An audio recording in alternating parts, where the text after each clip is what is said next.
Okay. Hey guys. Um, I have some thoughts I wanted to share. I have uh, really enjoyed some of the books and the videos I've seen lately, and one of those things is The Wisdom of Trauma. And I haven't made time to watch the whole thing yet, but the little bits and pieces of it that I've seen are just seem super powerful. Um, the thing that's a little weird to me is as I have given myself permission to try to spend more time doing the things that I'm passionate about and that I care about, and to figure out what even are those things. Um, it's the weird, it comes back to the grief recovery method, which I'm working on getting a plan to get into that training. Um, and also like the wisdom of trauma, trauma informed healing.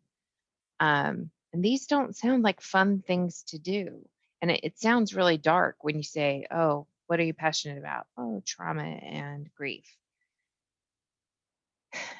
But if you think of a picture of somebody looking at the sun or being bathed in light and the shadow that falls behind them, that there are really dark shadows because the light is so bright, that's the way that I see grief and trauma healing, is that it just means turning away from the shadow and turning towards the light, or being aware of the shadow and of the gift of the shadow, um, by finding the light. And there's so much power in that.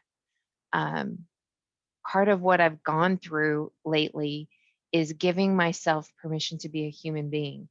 Um, a lot of my upbringing was in a religious culture with a lot of shoulds and morality around things. And that really ties back into, um, you wouldn't you wouldn't look at someone. I'm trying to think of a good example. Who You wouldn't look at someone who, think of myself with I had surgery in 2019 on my leg where they removed my Achilles tendon, and I'm scooting around on my, my knee scooter, trying to deal with this Achilles tendon issue. And you wouldn't look at me and go, why don't you just stand on your own 2 feet? Well, because it's broken. I need some space to heal. And you need that same space to heal in your brain and in your heart and in your soul as much as you do in your leg and in your arm. And that's where the gift of the physical things that I've had to heal lately, with like my arm and my leg, it's been such a gift to go through that physical healing, because it helped me to be a little softer on what I've had to do to heal my brain. Um, and some of those things that you need to do in healing your brain is to find out where you are and what is the issue and what's causing the problems. And we have done some research. We're getting better at that. But you can go from family practice to psychiatrist to gastroenterologist to nutritionist to personal trainer to and not get answers. And it's so frustrating because our system doesn't look at us as whole beings with parts that all interact with each other. Your They treat your dental health, for instance, as something separate from your body. It isn't. Your dental health directly affects your cardiovascular system, um, which if you have a pet, because you have to get their teeth cleaned to prevent heart issue. Like, why do we know that about pets, but we treat it like it's something special, or like dental insurance is some, luxury that you can afford not to have? It's ridiculous the way we live in a sick society, and it's hurting us. So part of that is just to learn to just be so much less judgmental with myself, to spend the time to figure out where I'm at, and then give myself permission to take very, very, very small steps towards getting better.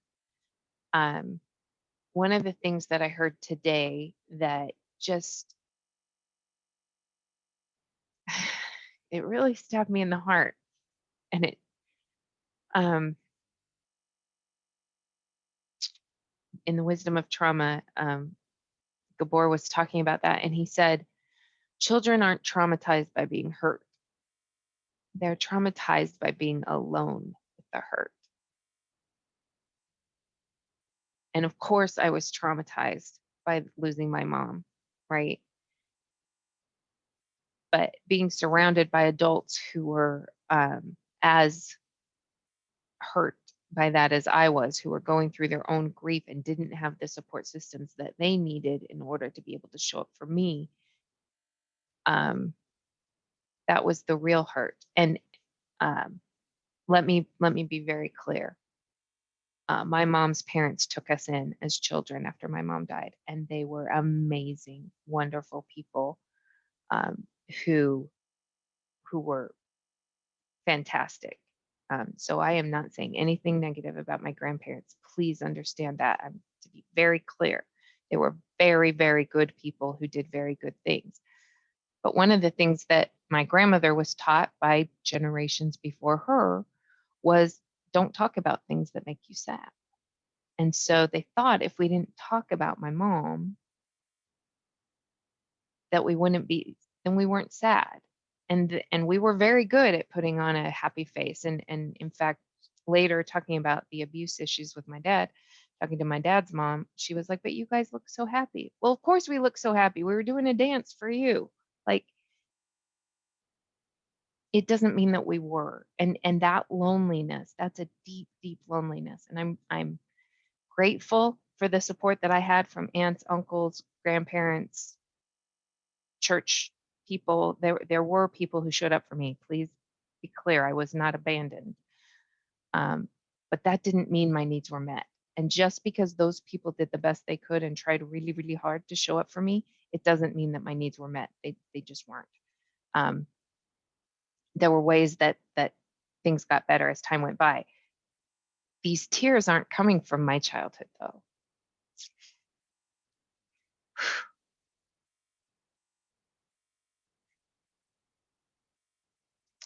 It's coming from my feelings as a mother. And wishing that someone had said to me that phrase, just that small phrase, children aren't traumatized by being hurt. They're traumatized by being alone with the hurt. There are many ways that many times I can give you many examples where I showed up for my kids and I went through the hurt with them.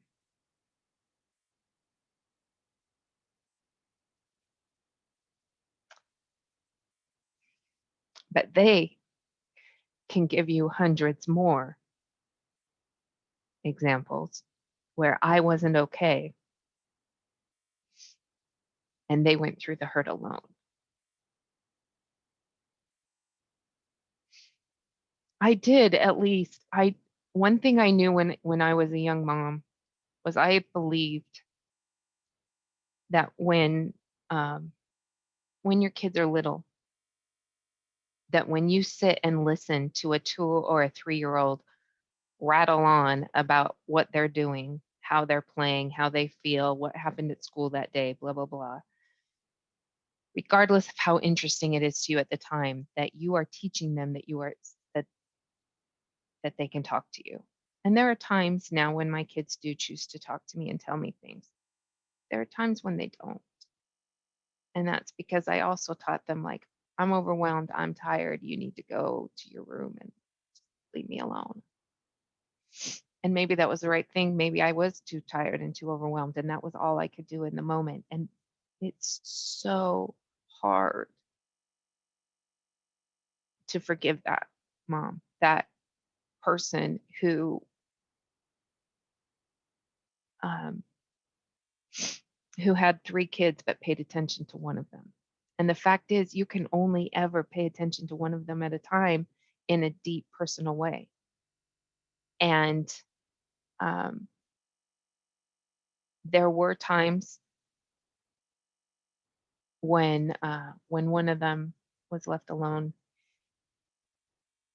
so I could be with the other. There were also times when they were all like, I was just trying to take care of me, right? And that isn't the wrong thing to do, moms. Taking care of you so that you can take other care of others is the right thing to do.